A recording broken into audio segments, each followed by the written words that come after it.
챗 GPT한테 저 컵 집어서 왼쪽 옮겨. 딱 이 말만 했는데 로봇이 진짜로 움직입니다. 네, 실제로 시뮬레이션에서 동작하는 장면입니다. 사람이 버튼 하나 안 눌렀어요.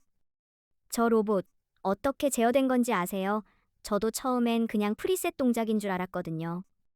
GPT가 코드를 짰고 로봇이 그걸 실행한 겁니다. 이걸 Code as Policy라고 부릅니다. 코드를 직접 짠다고요? 그럼 GPT, 클로우드, 제미니니 중에 누가 제일 잘까요? 저는 솔직히 GPT 고어 아닐까 싶은데. 12개 모델을 동시에 같은 조건에서 테스트한 논문이 있습니다.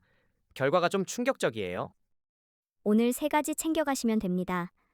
AI가 코드로 로봇을 제어하는 방식, 12개 모델 벤치마크 결과, 그리고 한계를 어떻게 극복했는지, 마지막이 핵심이에요.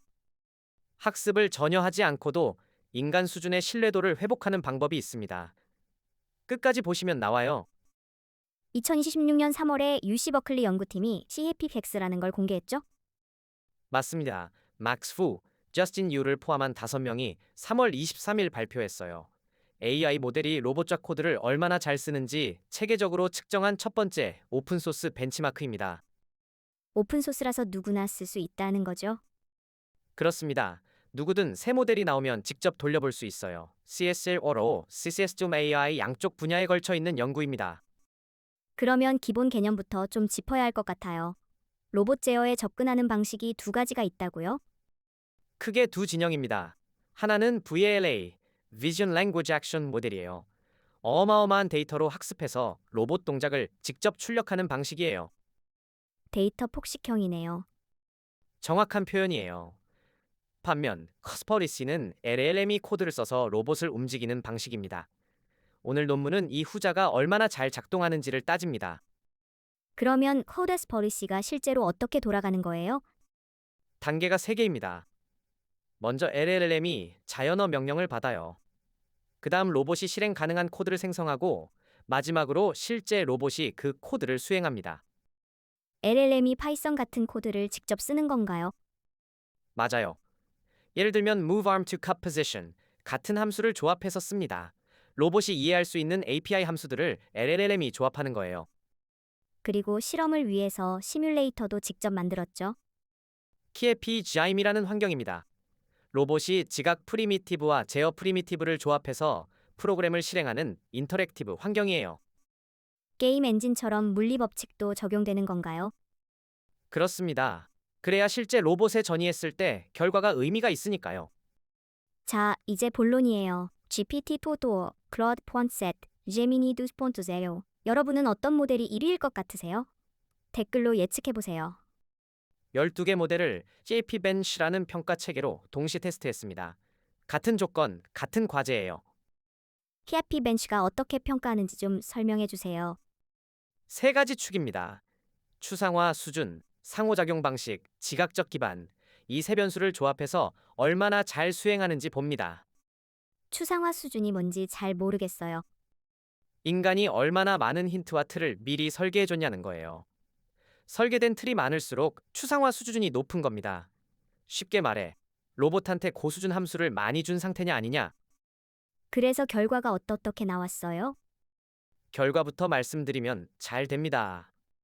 오, 생각보다 잘 되는군요. 네. 근데 조건이 있어요. 인간이 설계해준 틀, 즉 추상화가 충분히 있을 때만 그렇습니다. 수치가 상당히 인상적이에요. 그럼 없애면요? 12개 모델 전부 예외 없이 성능이 급락합니다. 논문 원문이 이렇게 씁니다. Performance degrades as priors are removed. GPT든 클라우드든 예외가 없다고요? 전부 같은 패턴입니다. 특정 모델의 문제가 아니에요. 구조적인 문제입니다. 왜 12개 모델이 다 같은 패턴으로 무너지는 거예요? 결국 LLM들이 인간이 설계한 고수준 함수에 의존하도록 학습됐기 때문입니다. 저수준 프리미티브만 남으면, 그러니까 기본 명령어들만 있으면 작업을 스스로 설계하는 능력이 부족해요. 레고 조각만 주고 설명서는 없는 상태랑 비슷한 건가요? 아주 좋은 비유예요. 조각은 있는데 어떻게 조합해야 하는지를 스스로 설계하는 부분이 약하다는 겁니다. 이걸 논문에서는 디자이너 스캐폴딩 의존성이라고 표현해요. 그럼 이 한계를 그냥 받아들여야 하는 건가요? 아니요. 연구진이 방법을 찾았습니다. 핵심은 더 많이 생각하게 하라입니다. 테스트 타임 스케일링이라고 불러요. 학습을 더 시키는 게 아니라 추론할 때 더 생각하게 한다는 건가요? 정확합니다. 전략이 5가지예요. 첫 번째는 멀티턴 대화입니다. 한 번에 완벽한 코드를 쓰는 게 아니라 실패하면 피드백을 받아 다시 시도합니다. 사람도 처음엔 실수하고 수정하잖아요. 그것처럼요? 정확한 비유입니다. 두 번째는 구조화된 실행 피드백이에요. 어디서 왜 실패했는지를 명시적으로 줍니다. 막연하게 실패했어가 아니라 3번 단계에서 좌표 계산이 틀렸어처럼요. 세 번째는 뭔가요? 비주얼 디퍼런싱입니다. 작업 전후 이미지를 비교해서 로봇이 목표 상태에 도달했는지 시각적으로 확인하는 거예요. 눈으로 체크하는 거네요. 네 번째는요? 자동 스킬 합성입니다. 자주 쓰는 동작 패턴을 자동으로 함수로 만들어서 재사용해요. 그러면 다음에 비슷한 상황에서 처음부터 생각 안 해도 됩니다. 점점 사람처럼 학습하는 방식이네요. 다섯 번째는요? 앙상블 추론입니다. 여러 번 시도해서 가장 신뢰도 높은 결과를 고르는 방식이에요. 이 다섯 가지를 전부 조합한 게 이영이라는 거죠? 맞습니다. 그리고 결과가 놀라워요. 학습을 전혀 하지 않고도 트레이닝 프리, 인간 수준의 신뢰도를 회복했습니다. 학습 없이요. 그게 가능해요? 시뮬레이션뿐 아니라 실제 로봇에서도 검증했어요. 여러 조작 과제에서 인간 수준 신뢰도를 회복했다는 게 핵심 결과입니다. 그리고 강화 학습 버전도 따로 있다고요? HAPI RA입니다. 검증 가능한 보상함수로 강화 학습을 적용해서 성공률을 더 높이고 시뮬레이션에서 실제 로봇으로 거의 손실 없이 전이했어요. 스시뮬레아웃 전이가 원래 엄청 어렵다고 들었는데 그걸 해냈다는 게 놀랍네요. 심 튜토리얼 갭이 최소화됐다는 게 이 연구의 실용적 가치 중 하나입니다.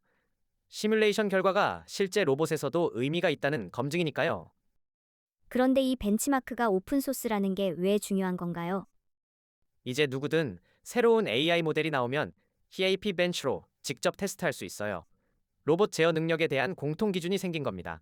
그 전까지는 연구마다 제각각이었거든요. 표준자가 생긴 거네요. 한계는 어떤 게 있어요? 정직하게 말씀드리면 아직 시뮬레이션 중심입니다. 실세계의 다양한 변수에 대한 일반화는 완전히 해결되지 않았어요. 그럼 실제 공장이나 가정에 쓰이려면 아직 멀었다는 건가요? 완전히 멀지는 않지만 현재는 제한된 환경에서의 검증 단계입니다.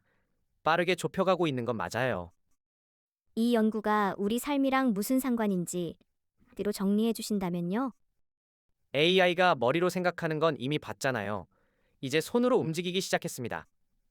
코드 한 줄이 물리 세계를 바꾸는 시대가 열리고 있어요. 그 시작, 이 논문이 기록했다는 거죠. 그렇습니다. 표준을 만들고 한계를 측정하고 극복 방법까지 제시했으니까요. 정리하면 세 가지예요. 커레스 폴리시는 작동한다. 단, 인간이 설계한 추상화가 있을 때만. 12개 모델 모두 추상화가 제거되면 무너지는 구조적 한계가 있다. 그리고 더 많이 생각하게 하면 학습 없이도 인간 수준을 회복할 수 있다. 완벽한 요약입니다. 다음 영상에서는 강화 학습이 로봇에 어떻게 적용되는지 보상함수 설계부터 심 레이아웃 전이까지 다룰 예정입니다. 채널 구독하시면 알림 드려요. 그리고 댓글로